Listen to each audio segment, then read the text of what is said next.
Dhaka's urban density creates one of the most concentrated infrastructure opportunities on the planet. Every rooftop represents a node in a massive, untapped power market. Within this grid lies Mirpur DOHS, a captive, affluent enclave containing exactly 1,332 building nodes, currently primed for an energy transition. Under government mandate, any residential load exceeding 10 kilowatts must install net-metered solar. Despite the law, by consolidating these rooftops under a single professional operator, an investor can unlock a managed virtual power plant with a 16.4% internal rate of return. This graph identifies the financial trigger for the project. We are seeing a massive pricing gap open as diesel fuel and state utility tariffs climb simultaneously. The status quo is expensive.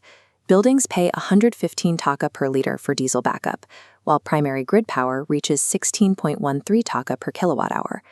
Compare those numbers to the aggregator's model. A solar-first system operates at a levelized cost of energy between 4.80 and 5.20 taka. Capturing this arbitrage requires the investor to function as an energy services company, or ESCO, rather than a hardware vendor. As an ESCO, you assume the burden of upfront capital costs and ongoing hardware loan risks that building committees cannot manage. The challenge lies in package structure. You must provide enough value to guarantee homeowner adoption without overextending the fund's debt exposure. The aggregator's arsenal is a spectrum of 5 packages that balance capital risk against the level of network control you wish to secure. Package 1 is the deferred strategy. You secure the 20-year rooftop lease today, maintain the current setup, and wait for the building's aging diesel generator to fail. This requires zero initial loan risk from the investor, but it also produces zero immediate revenue. Package 2, or harvesting, is your first active deployment. You install the solar panels and hybrid inverters, but leave out expensive battery storage. You win over residents by offering discounted daytime power. In exchange, the aggregator captures all the resulting DESCO grid credits. While this limits your initial capex, it leaves a vulnerability. During grid blackouts, residents are still forced to use their old, noisy diesel generators. Packages 1 and 2 are financially safe, but they leave the building's primary pain point, load shedding, unresolved. This prevents you from building a defensible long-term moat. Package 3, diesel buyback, pivots the model into a true virtual utility. By adding lithium iron phosphate batteries, you take full control of the building's energy flow. To fund this, the aggregator liquidates the building's existing diesel generator. You are essentially trading a legacy fossil fuel asset for modern storage. This recovery provides an immediate injection of roughly 300,000 taka per unit, significantly offsetting the cost of the new battery array. By absorbing the loan risk for that battery, you can offer the building management committee a powerful incentive: completely free electricity during every grid failure. In return for providing that security, the aggregator secures the rights to funnel every watt of excess DC power into the broader neighborhood macro network. Package 3 trades upfront capital exposure for total monopolistic control over the building's generation capacity. Packages 4 and 5 represent the premium tier. These require the maximum ESCO capital outlay, but secure the highest level of property integration.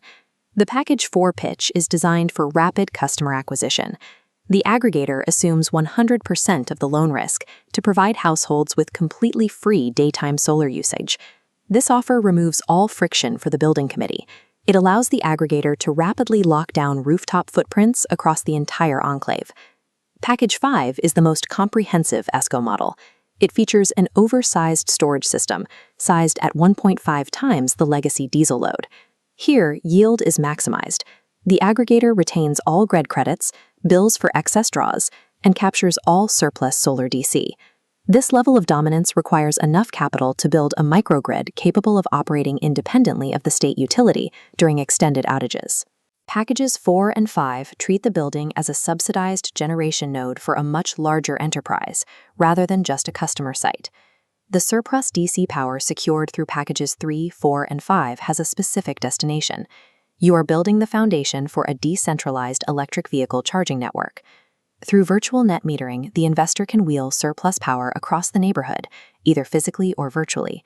This wheeled power fuels 25 localized EV fast charging stations placed in high-traffic community areas where space is too limited for dedicated solar arrays. The revenue model shifts here from managing residential utility credits to operating a high-margin urban mobility network. The upfront loan risks and free homeowner power were the acquisition costs required to secure the fuel supply for this charging infrastructure. The project is supported by an aggressive set of government incentives and a strict macro-financial timeline. Execution speed is critical. Nodes must be commissioned before June 2035 to lock in a 10-year income tax holiday.